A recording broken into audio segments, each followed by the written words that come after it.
great cake. Good day viewers, and welcome to this week's video. Now before we get started, I wanted to look at a comment from last week's video where we looked at the Romney violin, etc. And Glenn Hardacre says, "Cannot believe somebody disliked the video."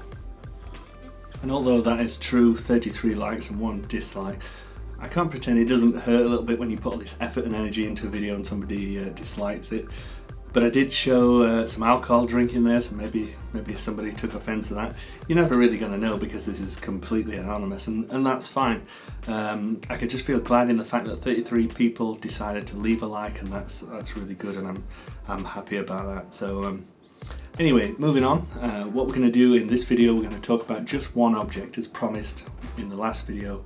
From now on, the new format is to look at one item per video. So we'll talk about the item itself, the history of it, what the style is like, what I think of it, the estimate, and then look at the auction, wrap it all up in one video. So I think we can do a bit more focus on the objects this way, so one video is one object.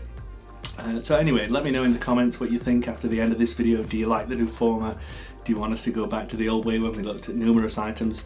Just let me know. So the lot we're going to look at today is a 1960s glass vase designed by Geoffrey Baxter for the Whitefriars Factory. So I thought we'd start by looking at a bit of history into the Whitefriars Factory. It's actually the oldest glass house in Britain. The roots of the factory are around 1720, and that's for a factory just off Fleet Street in London. But the factory really came into its own in 1834, once the Industrial Revolution had really got going, when James Powell bought the factory for his sons to run. Now James Powell was a wine merchant, so didn't really have any background in the making of glass. Obviously he must have had some connections for wine bottles and wine glasses and that sort of thing with his own business, but no real background in glass manufacturing. Interesting fact, James Powell was actually related to Baden Powell, who was the father of the Scout movement. So under the ownership of the Powell family, the Whitefriars Factory led technology and fashion in the glassmaking industry. Now, in the early part of the Powell's ownership, the main staple of the factory's output was actually stained glass windows, and this was to satisfy the church building boom of the Victorian era. The Whitefriars Factory had a close association with the arts and craft designers of the time, including the renowned designer William Morris. And on an international level, the Whitefriars Factory was also on a par with the French glassmakers Tiffany and Gallet. In 1875, James Powell's grandson Harry joined the firm. He had a science background. He was a graduate at Oxford University, and thanks to this background he brought the factory into the cutting edge of glass making with this scientific approach to glass colouring and glass design. And the Whitefriars Factory exhibited at all major exhibitions and became highly fashionable. In 1923 the Powell family actually had a purpose-built factory made, and they actually took some coals from the Fleet Street factory inside a brazier over to the new factory to light the new furnaces for the first time. And I think that's just such a romantic story, and obviously these people had huge passion for glassmaking. But if you say Whitefriars to anybody in the antiques trade, they're straight away going to think about those iconic pieces from the mid to late 1960s and early 1970s, those fantastic vases designed by Geoffrey Baxter. And that's one of the pieces we're going to look at today. In 1954, Geoffrey Baxter joined the firm from the Royal School of Art. He had a highly unorthodox approach to glassmaking, and Baxter famously used nails, wire and bark to create his prototype moulds. It's from these prototype designs that Baxter created all those shapes and vases that we all know and love so much today. Some of those include the banjo vase, the cello vase, the hooped vase, and my personal favourite, the drunken bricklayer. I mean, the shape itself and even that fantastic name is just so much fun. Sadly, the type of house we've got really doesn't fit this type of design, otherwise I'd probably love to collect Whitefriars. You're probably fed up of hearing me say that in every single video. I'd like to collect this, I'd like to collect that, but I suppose that's what makes me so passionate about what I do. I like all these different areas of design, all these different materials, and Whitefriars is certainly no different. Especially that fantastic drunken bricklayer vase, and they come in a whole range of really vibrant colours. Each one of these shapes, as we've said, has its own special name, and the vase that we sold last week This shape is called the TV vase. I think it's because it resembles sort of an old-fashioned vintage television, this sort of square rounded corner in the main body. And the colour there, this vibrant orange, is actually known as Tangerine Orange. It's not one of the rarest colours, it's quite a common colour, but it is quite, it's one of the better shapes, one of the bigger, more important shapes. And you can actually see it's got some really nice sort of chunky detail. It's really good thick glass, and the detail on the mould. These were actually hand blown into cast iron moulds. Now the moulds in question, those were used again and again and again, so you will actually see some differences between vases in the crispness of the moulding, because the more the mould is used, the more the edges get worn. So a piece of glass blown very early on in a mould's life will have very crisp edges, crisp sharp edges, and the more that mould is used, the more sad the mouldings will look. And this will affect price, so that's something you are going to have to look out for. But that's something you can't learn academically. You can only learn that by handling vase after vase, and you'll start to get your eye in, and you'll start to notice what a crisp example looks like and what a sort of sad and flatter example will look like. And it won't make a huge, massive difference in price. Just a really good example will just make a few bids more at auction. Now, the Whitefriars Factory closed in the 1980s. And during the 1980s there was a bit of a slump in price, and they were sort of very out of fashion.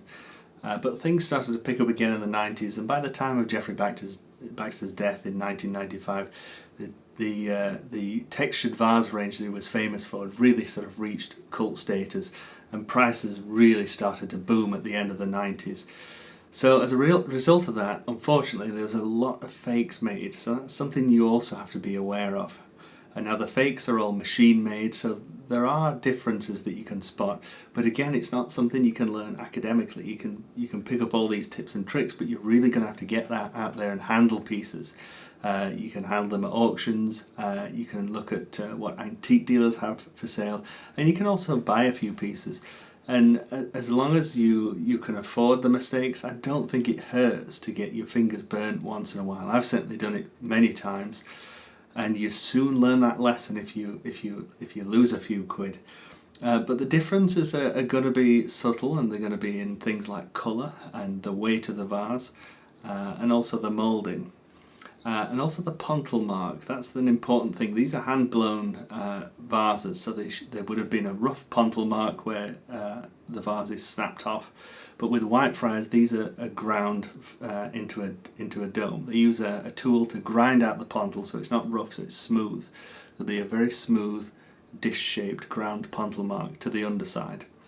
But the fakes also incorporate these as well. But the ground pontil mark is actually moulded, so it won't be as sharp and crisp on the edges. But again, you're just going to have to get out there and get some of these things in your hand, get feeling them, and get your eye in. So at the time of manufacture, Whitefriars vases were popular, so production was high, so the supply is now very, very good. Whitefriars vases are not particularly rare, so if it's something you wanted to collect, there's good opportunity to get out there and get your hands on some and get some bought. Some shapes obviously will be a little rarer than others, some colours are rarer than others, and will bulk up prices in those particular areas. But you can buy sort of a textured bark vase in today's price, about £30 or £40. That's of an entry level piece. But then you start to look at some of these more important shapes like the cello vase that we showed, and also this TV vase and the drunken bricklayer, etc. Those are the more sort of important designs to look out for. But because these vases are relatively common, price examples are quite easy to come by. So when forming a valuation or a catalogue estimate, there's really no science involved. You just need to get online and see some auction results. So I've prepared 4 examples here. We've got another example of the Tangerine vase, that made 150. The Kingfisher Blue vase, that's my favourite colour, that one's quite striking. And this example made £110. Then we've got an Indigo vase, that's quite pleasant, that made 140. And then there's the Aubergine vase. I only managed to find 3 examples of this one, and they were all over £200, so I guess that one must be the rarest colour. So yeah, we can see prices there, apart from the Aubergine, are somewhere between £100 and £200, so that's the estimate we opted for, £100 to £200. Let's see how we got on the auction. 632 is the Whitefriars Tangerine Textured Glass TV Vars by Geoffrey Baxter. And interest on the net has moved me up to 140, take 150. Online at 140, need 150 to top. 150 in the room, take 160. It's in the room at 150, need 160 from the net. 160 bid, 150. 160's bid, 170, 180. In the room at 170. With you, sir, at 170. 180 will you? It's in the room at 170. Settled there then, all through at 170 and selling to the room. So at a price of £170, I think we can confidently say that the Whitefriars TV Vars made its money. So I'm definitely pleased with that. So I hope you enjoyed the video looking into the history of the Whitefriars Factory and that great designer Geoffrey Baxter. And let me know if you're interested in Whitefriars and if you have a collection. Let me know in the comments below. So I'll see you in 7 days' time. We're going to look at something from the Art Deco period. Have a super week and see you then.